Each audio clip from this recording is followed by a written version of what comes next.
तो guys welcome back to my channel. और आज हम स्टार्ट करने वाले एक नई मानवा जिसका नाम है मिस माइट में हम। तो बिना किसी देरी के हम अपना चैप्टर स्टार्ट करते हैं।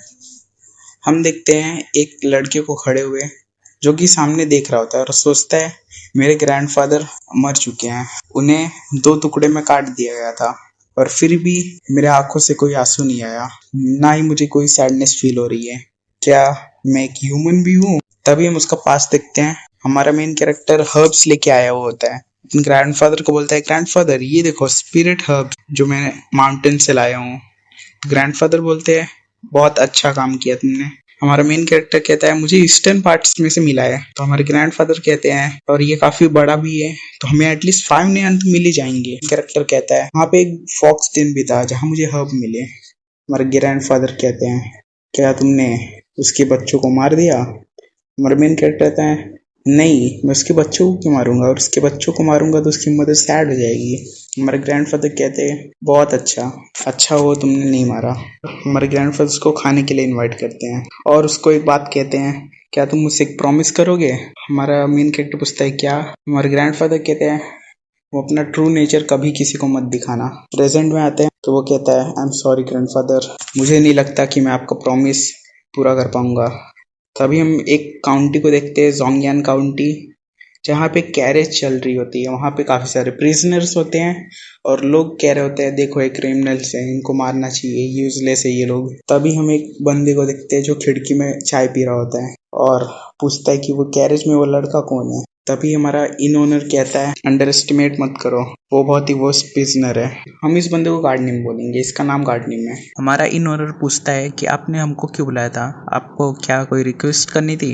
गार्डनिम कहता है मुझे किसी को हायर करना था जिसकी कोई किसी को कोई परवाह ना हो और वो गायब हो जाए तो भी किसी को फर्क ना पड़े।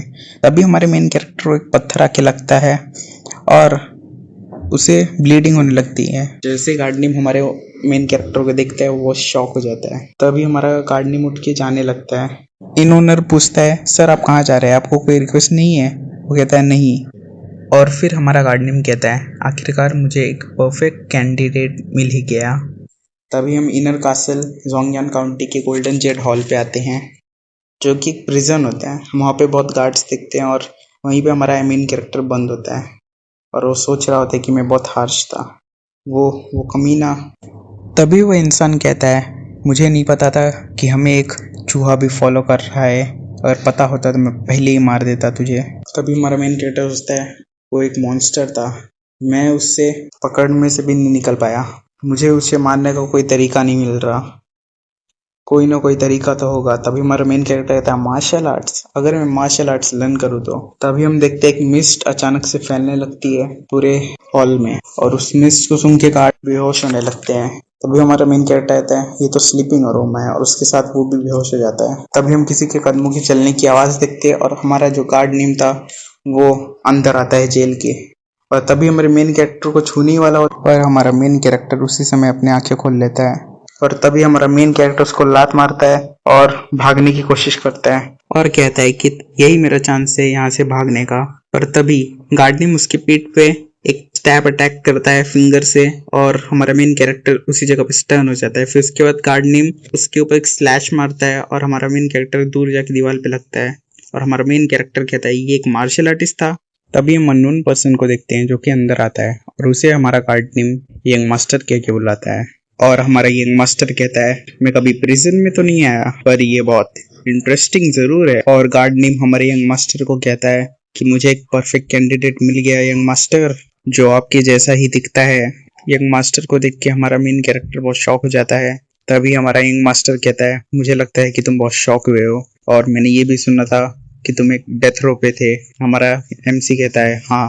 तभी यंग मास्टर कहता है लाइफ कितनी अनफेयर है, मैं यंग मास्टर हूँ और तुम एक डेथ रो इनमेट। हमारा मेन कैरेक्टर इस पे चुप हो जाता है। तभी हमारा यंग मास्टर कहता है मैं तुम्हें एक रेयर चांस दूंगा, एक चांस मेरे लिए काम करो और फिर तुम्हें जो चाहिए वो मिलेगा। हमारा मेन कैरेक्टर कहता है एक चांस। तभी हमारा यंग मास्टर कहता है ये एक ऐसा चांस है जो तुम्हें लाइफ में कभी दोबारा नहीं मिल पाएगा, सोच के अच्छे से जवाब देना। तभी गार्डनिम हमारे मेन कैरेक्टर को एक पिल देता है और उसे खाने के लिए कहता है।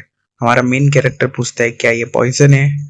तभी गार्ड निम कहता है हम तुम पे ऐसे ही भरोसा नहीं कर सकते, अगर तुम खाओगे तभी तुम ये रेयर चांस डिजर्व करते हो। तभी हमारा मेन कैरेक्टर सोचता है ग्रैंडपा मुझे एक सेकंड चांस मिला है और मैं इसे वेस्ट नहीं होने दूंगा। फिर हमारा मेन कैरेक्टर कहता है क्या तुम मुझे सच में एक चांस दोगे? तभी यंग मास्टर कहता है वाइज चॉइस यंग मैन। उसके बाद हमारा यंग मास्टर गार्ड निम को कहता है कि इसे अनसील करो और हैंडकफ इसके रिमूव कर दो। इसके बाद हमारा एमसी फाइनली चैन की सांस लेता है। तभी हमारा गार्ड निम कहता है please follow me young master, मैं आपको मैनर तक लेके चलता हूँ।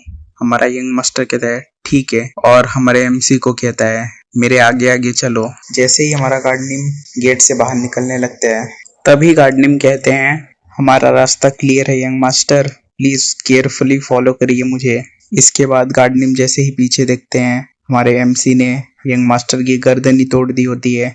इसे देख के हमारे गार्ड निम बहुत शॉक हो जाते हैं।